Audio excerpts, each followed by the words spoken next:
I was afraid of myself, of what I would do being alone in Paris and stuff. So, Yeah, and you found your place of ultimate freedom here. Ultimate freedom. Ultimate freedom. Welcome to I'm Out Media, where we explore the stories and strategies of exceptional individuals venturing beyond the norm. I'm your host, Nathan Hornstein, today speaking with Frederic Lacoste, a French world traveler who gave up his life in Paris after his mom died in a plane crash to seek ultimate freedom, discovering Panama in the process. We met the first time a couple of weeks ago at Cuckoo's Nest. This is this place, but it's also an event. What is it? So it's Cuckoo's Nest is inside of a project which is called Azure Panama, where I sell lots for houses for people of the community. And we have that fantastic kind of magic point of that mountain, which we were trying to figure out what to do, and little by little we came up with the idea of doing some area where we go back to the roots and try to do, because we have no electricity, no water, no nothing. We were obligated to work that way, and really we find out that people loved it. So we have those wooden tables. We try to pay attention to little detail to make it really rustic. So fire, cook everything on fire, or hole in the ground. We've done any kind of things like that, and we host between 60 and 70 people. One time we host 120. Wow. That's a lot. And little by little, it got a little better, and people seems to really like it. It feels very original and welcoming. A feeling of family. That's what we're trying to create. I think the fact that we're all around a fireplace and that we eat at those big wooden tables, it feels a bit like I don't know if you know the Belgium, like they did some places called Pain Quotidien, where they had those long tables, and when you're sitting at those long tables, you talk with your neighbors, and everything is made banquet. That kind of things. So it's a setting where you can talk. We used to have games. We took them off. We used to have the craziest games. We used to have like throwing axe and everything. Oh, I'm not sure it was a good idea with the party. So we kind of cut it for a little while, but it's coming back. Awesome. We'll just do it early and close it after. So this is what you're doing now. But, so that's what we're doing now. And I want to know where did you come from? Like, how did you end up in this place? Okay, that's a long story. long Tell me a little bit about the journey from France to Panama. Okay, so I was living in the States. I was your age, 28, 29. Imagine this. Yeah. And I was living in the States. I had mounted a business and everything, and my mom got in a plane accident in Africa. She was the only one to survive, so she was flown back to Paris. I met her there, and she unfortunately died from the consequences of her crash. Sorry to hear that. 6 or 7 months later. It was a hard time. And but I met my future wife, mom of my 2 kids. And she died, and I didn't know what to do in life. So I was a bit afraid of finding myself alone. I'm an only child. She had left me kind of a good situation financially. And I was afraid of myself, of what I would do being alone in Paris and stuff. So I always had that dream to live on a boat, except I had never sailed. So I went. Wow. So I went to Fontaine-Pajot, and I bought them a boat, and they all said I was crazy to live without ever having sailed. Did you take classes or learn how to sail? Yeah. Well, learning by doing. Yeah, exactly. That's learning by doing. If you have 2 hands, you learn. So that was my kind of point of view. But they kind of look at me strange, and since we had to wait for 6 months to get the boat, I did want to get a few sailing classes in Bretagne. I took 5 consecutive weeks. So just to get to learn. Wow. And the guy, it was a really small boat. You would be wet all the time. Bretagne is a kind of special place. Yeah. You have one day you can have the 4 seasons, waves, snow, rain. So we stayed 5 weeks there, always wet. We learned, and then we picked up the boat and we left. So we went to the Mediterranean first, Balear, Ibiza. We did all the Mediterranean, north coast of Morocco, all that. Then we went to Azores, Morocco again, Cape Verde, we did Brazil, We crossed from Cape Verde to Brazil, Salvador de Bahia. We did the Amazon, up the Amazon, and all of that, and that's pretty much how I got here. And I got here with the boat. I had seen a lot of places, and I kind of had started to. I knew I wanted keys, and I was looking for that ideal place where you have a lot of freedom, a place that's not dangerous, a place that's economically safe also, and really like Panama. We passed and we kept going, went all around, and we came back when I did a really good job with the kid because I got twins. So well done. With the twins, you can't keep sailing. So we came back to Panama and settled up. Here, at first, we were in the city. I arrived here, like, it's easy. My kids are 18 years old, so I arrived here 18 years ago.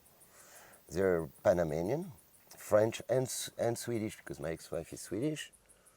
But Panamanian, that's a cool combination. Yeah, that is a cool combination. And they're really, I have a hard time to realize it, but they're real Panamanian. Like, they like reggaeton, they know how to twerk. Ooh, that's hard to digest. For me, yeah, it's kind of, when I realize it, sometimes it's kind of weird. But except from that, it's a lot of fun. They speak all languages like crazy. They're fun, and they're free. Yeah. A lot of freedom in Panama.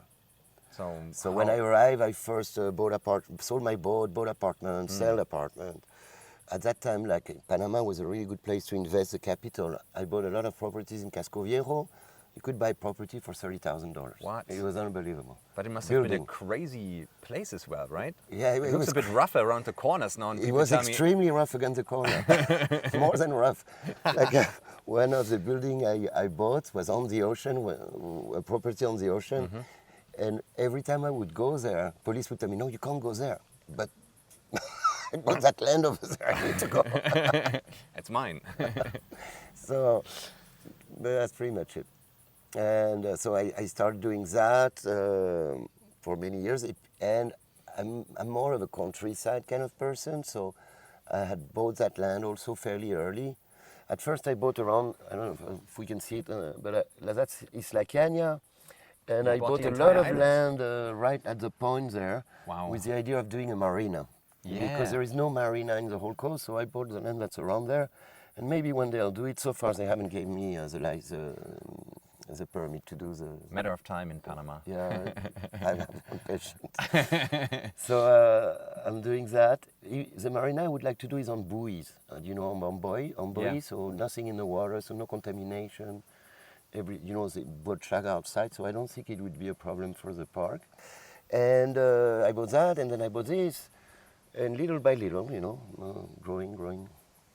What was this place like when you discovered Alors, it? this place It's was... still very virgin Yeah, right now. it is extremely virgin, but you wouldn't believe it. When I bought it, it was like one of those pasture that you see on the back there. Yeah. It was a place with cows. There's barely any tree. So obviously the tree that's here was there, and the two trees, the big ones were there. Yeah. But if you look around you, you'll realize that all those trees are less than 18 years old. And it's because I reforested the whole mountain. I can't believe it. Tree by tree. So, well, not alone. I had my group of people with me, but we've reforested 110 hectares here. So at first, it was kind of, I sounded like, you do it because it feels good to do it. But you think, okay, it's going to have an effect at 10 years. And 3 years later, I was still planting some areas, and I was working, and I saw a monkey on a 3-year-old tree. And it was so, like, it didn't have to wait 10 years. 3 years, and it did 3-4 years. And first the Cara Blanca arrived, then the holler monkey, then the spider monkey, the deers. And now we've got pretty much everything you can think about. I'm It's curious. You've seen so many cultures on your travels with Yeah. your boat. Uh-huh. What learnings did you take away that you would say impact your life today the most from that journey? There's so many life lessons from traveling. Like, I think the boat thing is like the ultimate space of total freedom that we have in this society today. Yeah. Because everything is controlled in some ways.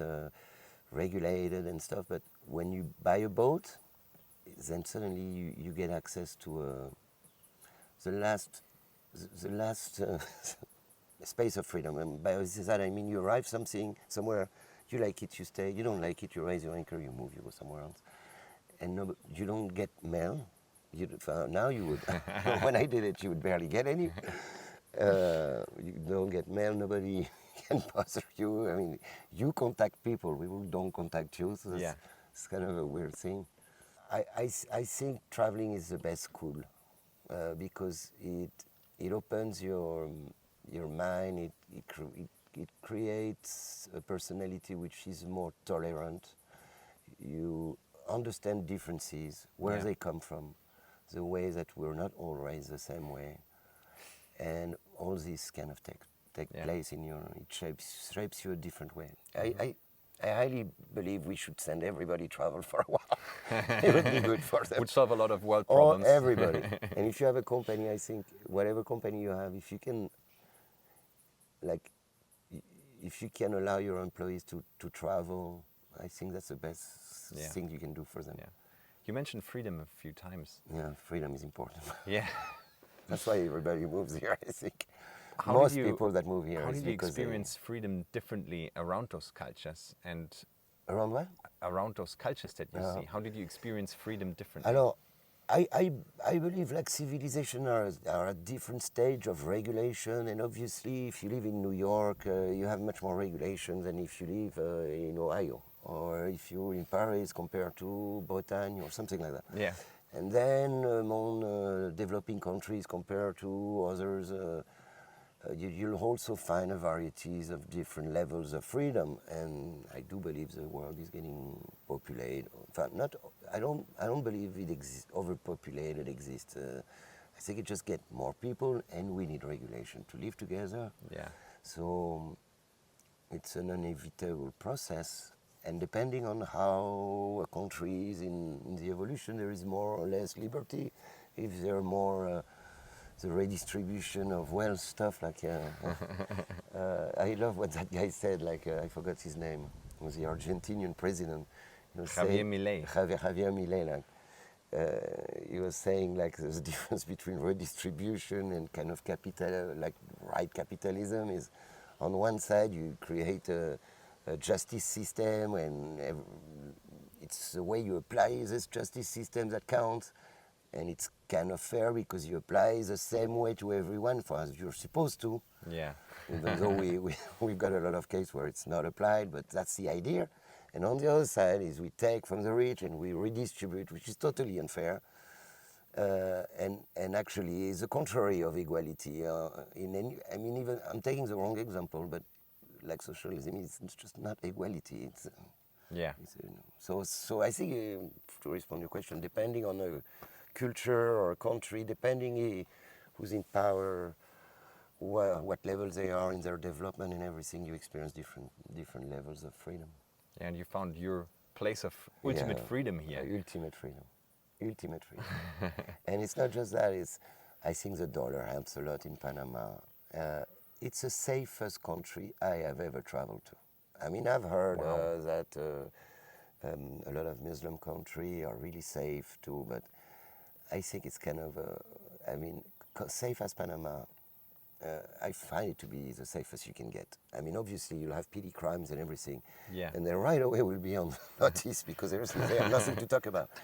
If in Paris we had to put every petty crime in the newspaper, we'd have a book like this. Yeah, every day. Every day.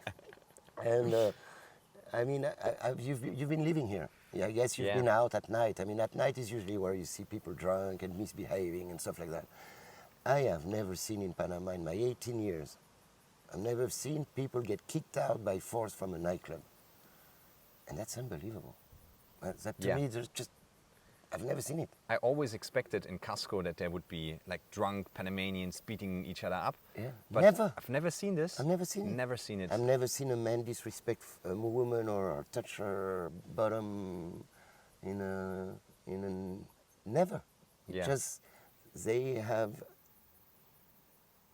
I love that. I love the fact that you don't need to look over your shoulder. And it's a really, really special case in Central America and Latin America in general. Yeah. I mean, you have no other country around. Even Costa Rica is dangerous now.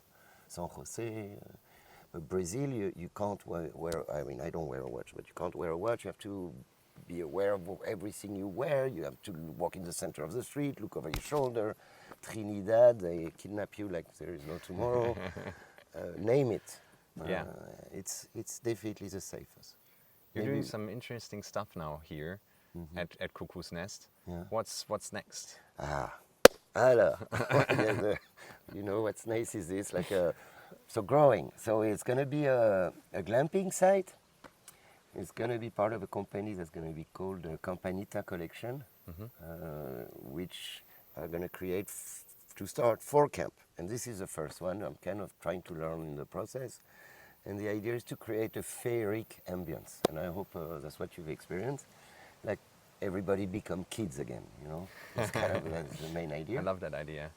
And so Campanita, you know, it means Tinkerbell, and it sounds kind of cool because it's kind of like a camp, and so that's kind of the idea. And we are going to have the first one, Cuckoo's Nest. The second one is going to be on the island, and the 2 next one are going to be in the area of Seroya. One next to the ocean, one higher up on the... How exciting. Yeah, that's a really nice place. Super cool. Thanks for your time, Fred. Yeah, you're welcome. It's a pleasure. Thank you for watching. If you enjoyed this video, help me putting out new content in the future by subscribing to my channel and like, comment and share with your friends. If you're on an exit story yourself, I'd love to hear from you. Message me via email or social media. Always be yourself and remember, you're not alone in this. I'm your host Nathan Hornstein and I'm out.